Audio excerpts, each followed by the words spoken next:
I wanted to read a few verses and then give a couple of examples in my life where I've learned this. So, 1 Thessalonians 5:16 through 18. Always be joyful. Never stop praying. Be thankful in all circumstances, for this is God's will for you who belong to Christ Jesus. I want to start by giving a little bit of a story about me going to Ecuador this summer. I promise I'll bring pictures for y'all to see. I'll do that next time. But it was an incredible experience. Let me give you the little at first thing. So back up a little 2 years earlier, a little bit more, I attend St. Luke United Methodist Church, and the tornado that came over the top of AFA hit our church along with a lot of houses and a lot of things like that, and we were displaced for a little while. Not mostly with Sunday school, and had to kind of go all over Tupelo and have that. We still had our gym. The Lord saved that. We just had a few minor repairs for it, so we had the gym. But being on the building committee with I know, thank you, Jim. And it took over 2 years to fix our church building. That is, we were still the church, but the church building. So fast forward a little bit, we know it's getting tight. They kept giving us dates. Jim can attest to this. They kept going, oh, we'll be in by this time, and we'll be in by this time, and we'll be in by this time, and this time. And it kept just getting later and later and later. And finally, they gave us a date. And my oldest son, Casey Joe, who's 13, and I decided that we would go to Ecuador on the mission trip that was offered through our church. And so as that was approaching, so we were planning for it, and bless you, and I was looking very forward to just going on a mission trip with my son and having a good time along with ministering to people and that kind of thing. Well, then I get asked to be over VBS. And the store girls can tell you, I was kind of like, oh, yes and no. Like, I want to go enjoy. I didn't necessarily want to be in charge of anything, but I prayed about it, and God said, yeah, you should do that. And so I did. Anyway, so we were planning that along with helping the church plan their first Sunday, and it ends up being the time that we're going to Ecuador, our first Sunday back in the church. And so a little bit selfishly, I was a little jealous of those who got to be there, even though I was getting to go to Ecuador and do that. So we got to Ecuador, and we spent the night, and we got up the next morning and got on a bus. And drove into Quito, Ecuador, and went down a street, and then went down a smaller street, and the bus just stopped, and we looked, and we walked up it was almost an alleyway. It was a street, but it was small enough to be an alleyway. Not many cars can fit through there, and there's a roll-up door and some open doors, and you can hear praise music, and it was wonderful.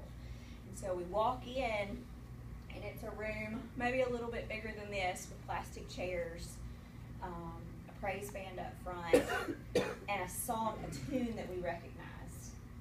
And we start singing, and they sing How Great Thou Art, and Tears Flow, and so it's in Spanish and English, and our group leader's trying to tell us, sing it in Spanish, but I have to sing it in English. But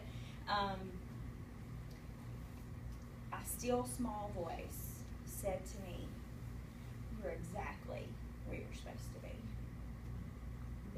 And be thankful. And I was.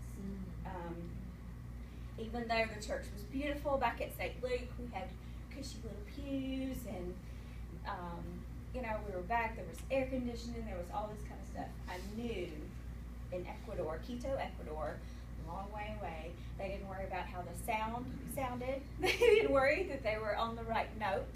They didn't worry that anything. It was total worship and praise, hands to the Lord, didn't look around to see what people were thinking about them or anything else. I was where I was supposed to be. So I learned to be thankful. one story. I'm going to give another story. I'm going to rewind way back. So the year before my senior year, Mom and Dad sent me to Manitou Springs, Colorado, to the Summit Camp with David Noble. And it was an awesome experience, very awesome experience. And I'm pulling out some notes very soon. Y'all pray for my son. This is an aside. He's got a science teacher who has not said she's atheist, but she has told them that she took a Bible class in college so that she could disprove things that were going on. So he's going through this at 13 years of age. They're watching evolution videos after tests, just as a thing or whatever. So say a prayer. I need to pull out my notes and get help with some statistics and stuff like that. But I got a chance to climb Pikes Peak, and that was really awesome. I know some of you have lived in Colorado here, but I've lived in Mississippi pretty much all my life. I was born in Tulsa, Oklahoma, but the South has kind of been, our home. So we leave that morning going to Pikes Peak, and they tell us, they say, well, go ahead and just wear some shorts because it's in July. Wear shorts, but bring like a sweatshirt or whatever. So I had on some shorts, tall socks because that was popular back then, t-shirt, and my Notre Dame sweatshirt tied around my waist. I've always liked Notre Dame. There you go. And my Notre Dame sweatshirt tied around my waist. And so we left early that morning. Well, I didn't really know what I was getting into. I walked a lot. I did some things like that. But this was a 13-mile hike up a mountain. And so anyway, we started, and it took all day. Okay, so we stopped, and we would have like a peanut butter snack, like a high carb, good snack and things like that. But we started, but the views were absolutely beautiful. You would just come to an opening right here. All of a sudden there'd be, some trees. All of a sudden there's be a rock formation, or I don't know if I'm giving the right words. I'm not from Colorado, but just beautiful, beautiful scenery. And so anyway, we get close to the top. We knew we were getting really, really close. We always had to have a buddy. We kind of stayed in groups. We get close to the top. It's getting cold. I put my sweatshirt on, and all of a sudden, the biggest clap of thunder I've ever heard in my life sounded, and there was a little bit of lightning, and we all hit the deck, and it started snowing. It was a snowstorm. And when you are at 13,000 feet elevation, almost to the top, it's really close. Like really, really close. And it scared us a little bit, but we got to the top. I had a little cheering squad because I was the only Mississippi girl who made it to who got up there and made it to the top. And they were like, "Yay, she can breathe!" And, so, if you've ever been to Pikes Peak, there's also a road that goes up, and they actually race on this road, like a car race. And then there's the trail people run up and down, because when we were going up, people had already been up and running down, and I was like, and then there's also like I think there's like a tram thing that you can ride up. Anyway, so there's a gift shop and food and all that kind of stuff up top. Well, so I'm looking around, and I'm not looking so cute because I've been 13 miles and it's been all day, and I'm 17, so I absolutely care about that kind of thing. And there's people looking around and shopping, and we're like huddled in a corner, freezing cold, and trying to get us some hot chocolate to warm up and all this kind of stuff. And in the back of my mind, I'm thinking, these people took the easy way. We've been doing this the whole time, and I had a little bit of, not bitter, but I was like, but I started thinking about that one day, and this has been pretty recently. The trials and the hardships of getting up there, even though it was a lot of fun, it was kind of tough, and that scared me. I will never forget the thunder and the lightning and the snow.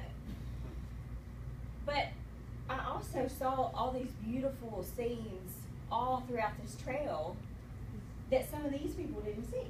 Not to discount that, but even when you go through hard times and struggles, and it's tough, but you keep going, you get to see things that some other people don't see. Come on now, Stacy. Right?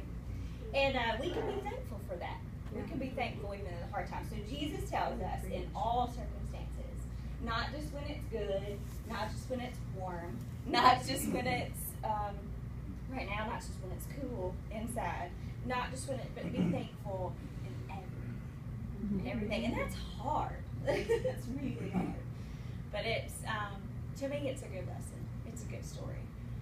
And, those people also, when you think about it, if you parallel this, there's people who took the easy way up, okay?